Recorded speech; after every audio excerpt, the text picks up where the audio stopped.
These are daily affirmations you can speak over yourself from the book, The Power of Your Subconscious Mind by Dr. Joseph Murphy.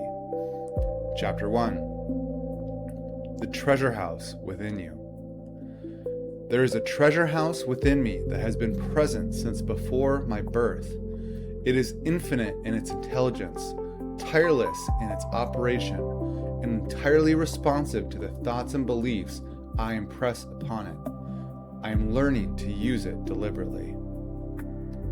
The master secret of the ages is not found in any external achievement.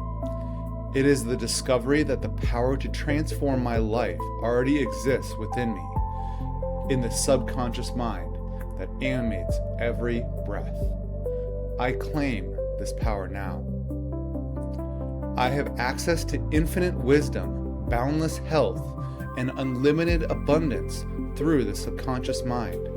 Not someday, not after I have earned it, now. The treasure house is already open. I simply walk in. What I write on the inside, I experience on the outside. My life is the projection of my inner convictions. I take this seriously, and I begin immediately to write a new script on the screen of my subconscious mind. Chapter 2. How your own mind works. I understand the two levels of my mind. The conscious mind is my reasoning faculty. It observes, evaluates, and chooses. The subconscious mind is the creative power that takes whatever the conscious mind accepts and makes it real in my experience. My subconscious mind cannot argue. It cannot reject. It accepts as true whatever I impress upon it with feeling and repetition.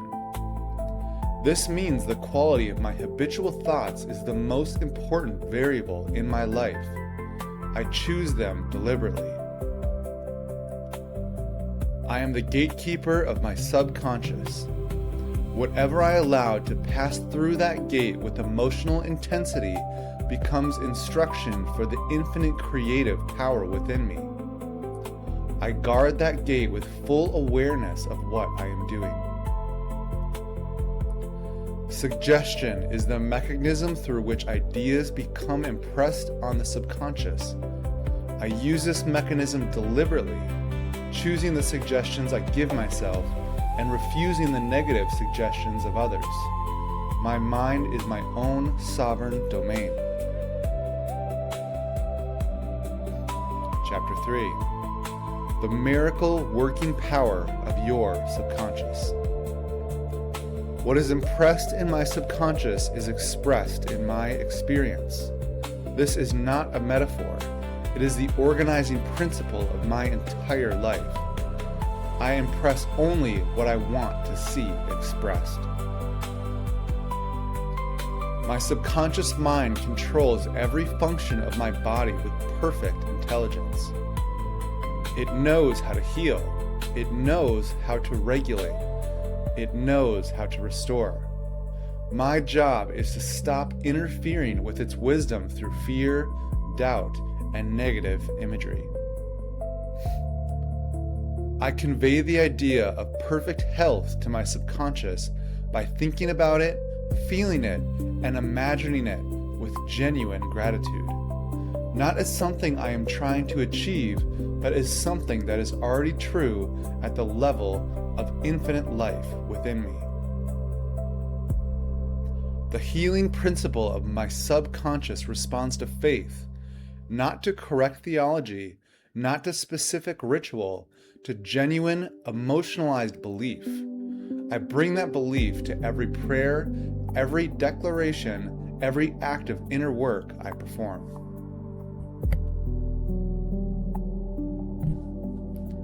Chapter 4. Mental healings in ancient times. The power that heals is one regardless of the tradition through which it has been accessed. What the ancients called miracles, I understand as the natural response of the subconscious mind to sincere, sustained belief. The power is always available. The variable is always faith.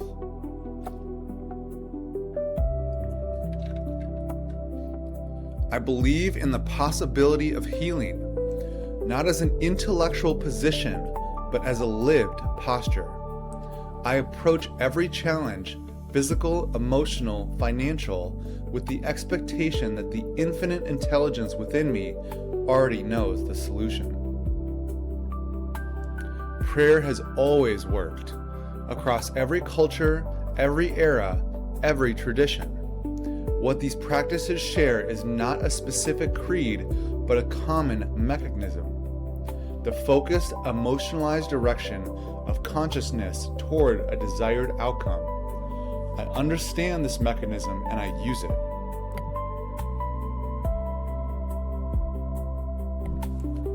Chapter 5. Mental healings in modern times. The law of belief is the foundation of all healing. As I think, feel, and believe, so is the condition of my mind, body, and circumstances. I take full responsibility for my beliefs and I update them continuously towards greater life, health, and well-being. Prayer therapy is a combined function of the conscious and subconscious levels of mind working together in harmony. I align these two levels deliberately, choosing a belief with my conscious mind and feeling its reality in my subconscious. And I let the infinite creative process do the rest. I have seen what happens when a person holds a clear, emotionalized image of wholeness and refuses to let any contradictory thought displace it. The subconscious responds, the body follows, and I practice this with the same discipline and the same expectation. Chapter 6. Practical techniques in mental healings. I use the technique of relaxation to enter the receptive state. When my body is still and my mind is quiet, the conscious resistance drops away and my subconscious becomes fully available to receive the new impression I am planting. I use the visualization technique with full sensory and emotional engagement. I do not merely picture the outcome, I inhabit it.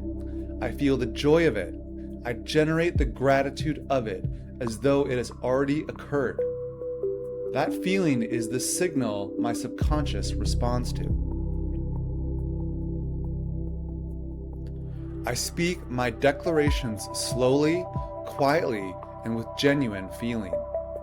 Repetition with emotion is the language of the subconscious mind. I repeat my chosen truth until it becomes the dominant impression, until it feels more real than the current condition I am seeking to change. The passing over technique is my most powerful tool for sleep. I plant a clear, positive image in my subconscious as I drift off, and the kinetic action of the subconscious carries it forward through the night, building momentum toward its manifestation. Chapter 7. The tendency of the subconscious is lifeward. My subconscious mind is always on the side of life. Its deepest tendency is toward health, wholeness, and survival. When I stop flooding it with fear-based suggestions, it immediately begins moving in the direction of restoration and increase. The life principle within me is always pushing toward greater expression. My only job is to stop interfering with it.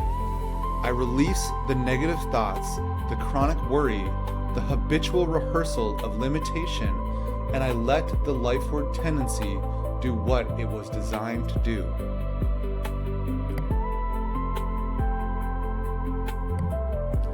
I trust the intelligence within my subconscious more than I trust the evidence of my senses. My senses report what is. My subconscious creates what will be. I orient my attention toward what will be. Chapter 8. How to get the results you want.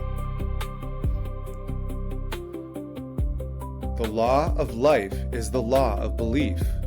Whatever I genuinely believe, my subconscious accepts and acts upon. The only question that matters in any area of my life, what do I actually believe about this? And if that belief is not serving me, I change it. I do not try to force my subconscious mind. Effort and strain produce resistance. I relax into the desired outcome. I speak it with ease. I imagine it with joy. I release it with trust. The subconscious responds to ease, not force. I use the scientific prayer method. I know what I want. I know the infinite intelligence within my subconscious can deliver it, and I imagine the desired end as already accomplished. I feel the naturalness of that reality, and I release it to the creative process. Wonders happen in my life when I pray effectively.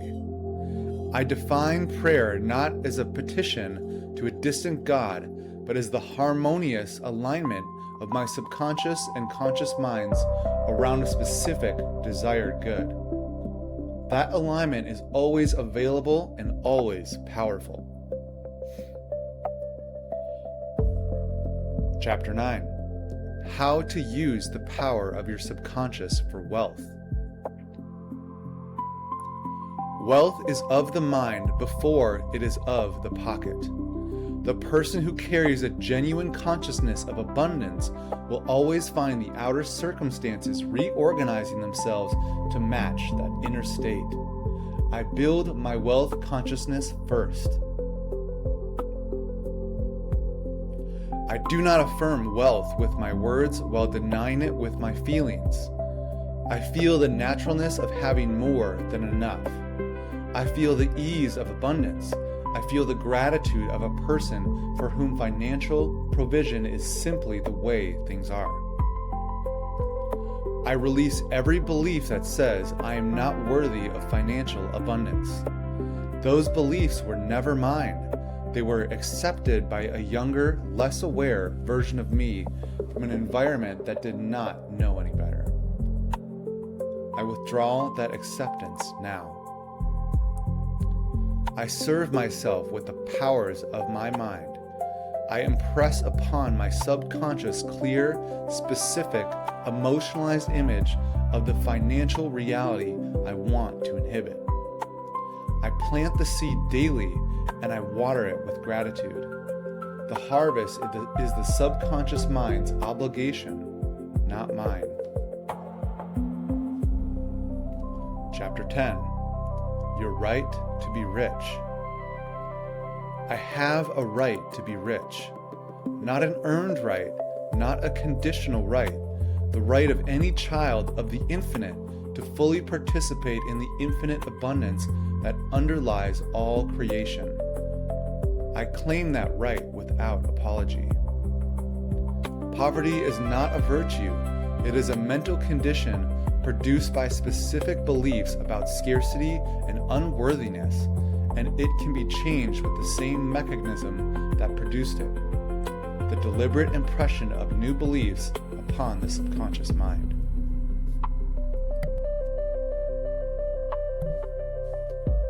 I never criticize money.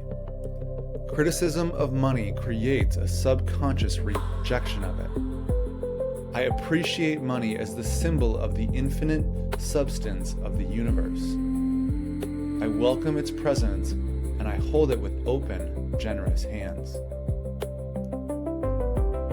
The right attitude toward money is the attitude of one who recognizes it as a tool for good. Money in my hands becomes provision for my family generosity towards others, and the freedom to pursue the purpose I was created for. I welcome it with that understanding.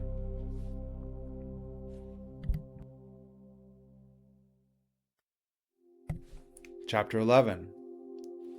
Your subconscious mind as a partner in success. My subconscious mind is my senior partner in every endeavor. It has access to intelligence, creativity, and problem-solving capacity that far exceeds anything my conscious mind can generate alone. I consult it deliberately, and I trust its counsel. The 3 steps to success are: find the thing you love to do, become excellent at it, direct your subconscious toward it with full emotional engagement. I am doing all 3 consistently and joyfully. I use my subconscious mind in business. Before important meetings, difficult negotiations, creative challenges, and I take a moment to impress upon my subconscious the desired outcome. I ask, I believe, I receive. The partnership is real. Successful people throughout history have drawn on their subconscious minds for inspiration, timing, and creative solutions. I am doing the same. The infinite intelligence within me is always available. I simply have to ask. Chapter 12. Scientists use the subconscious mind. The greatest creative achievements in science, art, music, and literature have come through the subconscious mind. The conscious mind poses the question. The subconscious delivers the answer, often in a flash of insight that arrives precisely when the conscious mind releases its grip. I receive guidance from my subconscious by posing a clear question before sleep, before meditation, before any moment of genuine receptivity. The subconscious responds to sincere inquiry. I ask sincerely, and I stay open to the answer in whatever form it arrives. I trust the creative intelligence within me to solve problems I cannot solve consciously. I hand the problem over with complete confidence, and I release the need to force an answer. The answer arrives. It always does.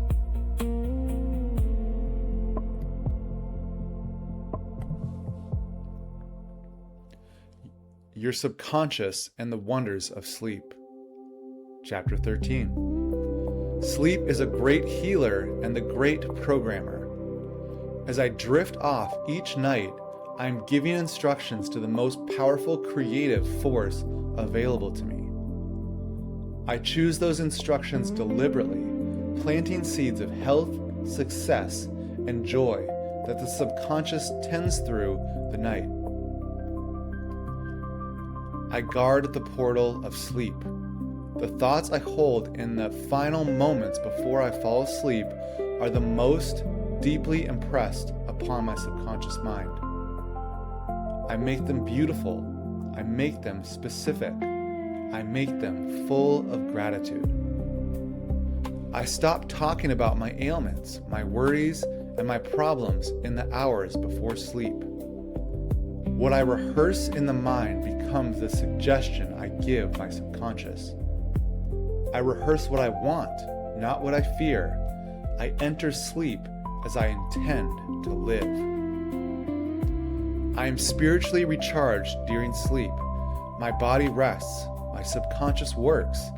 When I wake, I have access to a renewed mind, a refreshed perspective, and the quiet confidence of one who knows that good work has been done through the night. Chapter 14. Your subconscious mind and marital problems. I approach my closest relationships with the understanding that what I see in the other person is, in part, a reflection of what I am projecting from my own subconscious.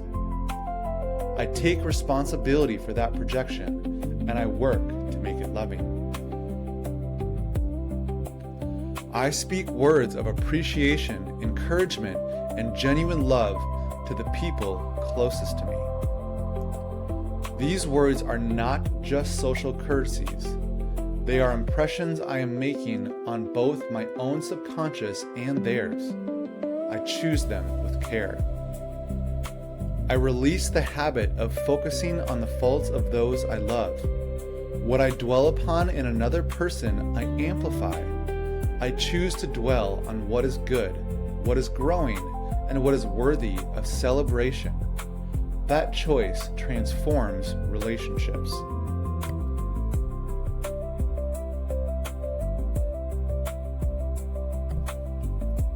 Chapter 15. Your subconscious mind and your happiness.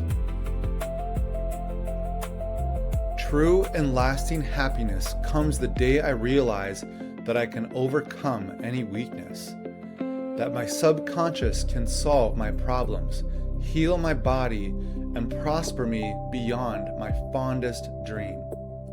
That day is today. That realization is mine.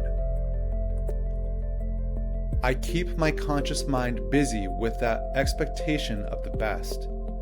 The subconscious then follows by attracting and creating the best. This is not wishful thinking. It is the practical application of the law of belief. I apply it consistently.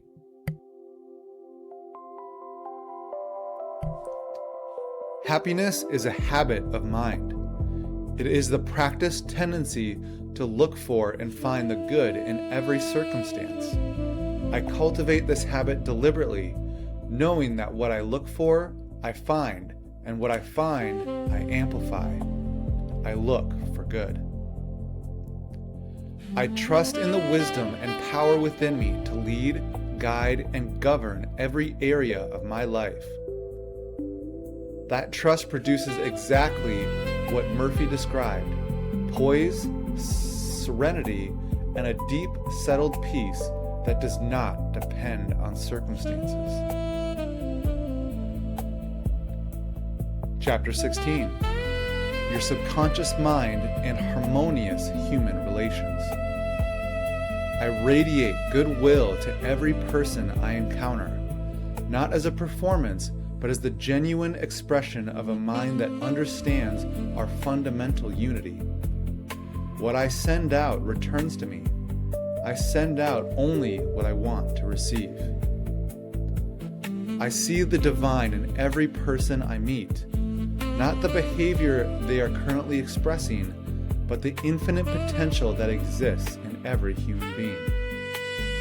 I address that potential. I speak to the best version of every person I encounter.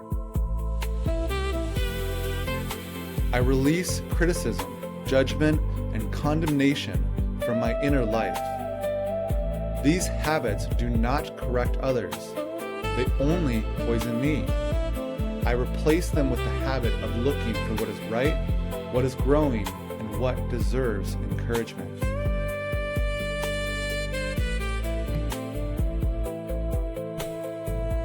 Chapter 17. How to use your subconscious mind for forgiveness. I forgive everyone who has hurt me, not for their sake, but for mine. Resentment is a poison I drink while expecting someone else to suffer. I put it down freely, knowing that my own healing depends on my willingness to release the past. I forgive myself completely for every mistake, every failure, every choice I wish I had made differently. Self-condemnation is not accountability. It is a form of self-abuse that keeps me imprisoned in a past that no longer exists. I release it. Forgiveness is not a feeling. It is a decision. I make it deliberately, repeatedly, and with the understanding that the freedom it produces is mine, not the other person's. I am free. I choose to stay free. I pray sincerely for the well-being of anyone I have held in resentment. I wish them health, happiness, and all the good the universe has available to them. This prayer is my proof that the forgiveness is real, and the peace that follows is my reward.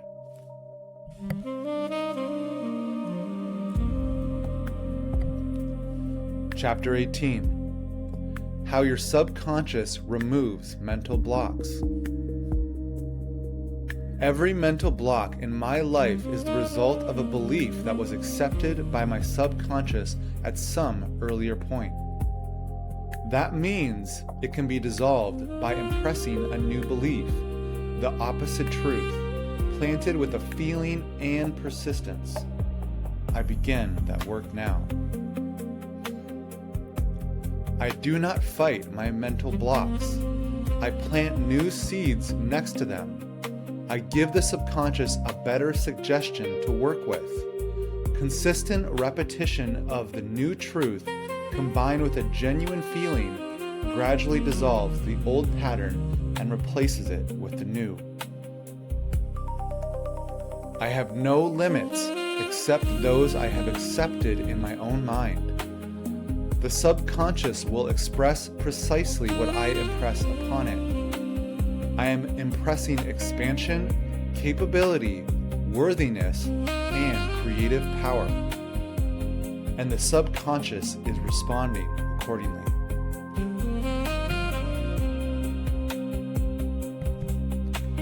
Chapter 19. How to use your subconscious mind to remove fear. Fear is a thought, a sustained, emotionalized thought that impresses upon the subconscious a blueprint for the very experience I dread. I interrupt that pattern deliberately. I replace the fear thought with its opposite, and I hold that replacement with full emotional engagement. I am not afraid of the dark side of my own mind. I understand the mechanism. A fear thought that is not fed by continued attention loses its power. I withdraw my attention from what I fear and I direct it toward what I love. This is the practice. Love casts out fear. I meditate on love, on the love that underlies all things, that moves through all creation, that is the fundamental nature of the infinite intelligence within my subconscious. In that awareness, fear has no ground to stand on. I have been made whole. Every time I declare this truth with feeling, I am impressing it on my subconscious and inviting the creative power of life to organize my experience around it. I declare it now, and I will declare it again tomorrow, and every day after that.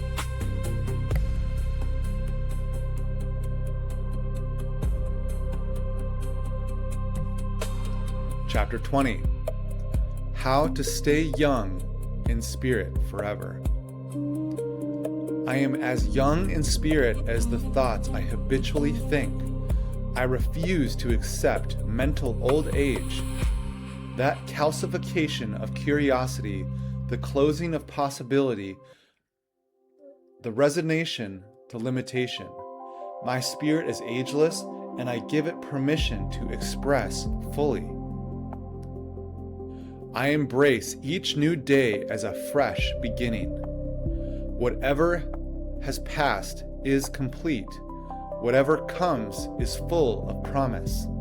I am always at the beginning of something wonderful, and I approach every day from that orientation. I stay curious. I keep learning. I keep growing. I keep asking the subconscious for new insight, new creativity, new capacity. The infinite intelligence within me never ages. It never runs out. It is always ready to respond to sincere inquiry with a fresh answer. I declare this over my life. I am full of life, energy, and purpose. I grow wiser and more capable with every year. The best chapters of my life are not behind me. They are ahead, and my subconscious mind, that infinite, faithful partner within me, is already preparing them. I hope this blesses you. Grace and peace.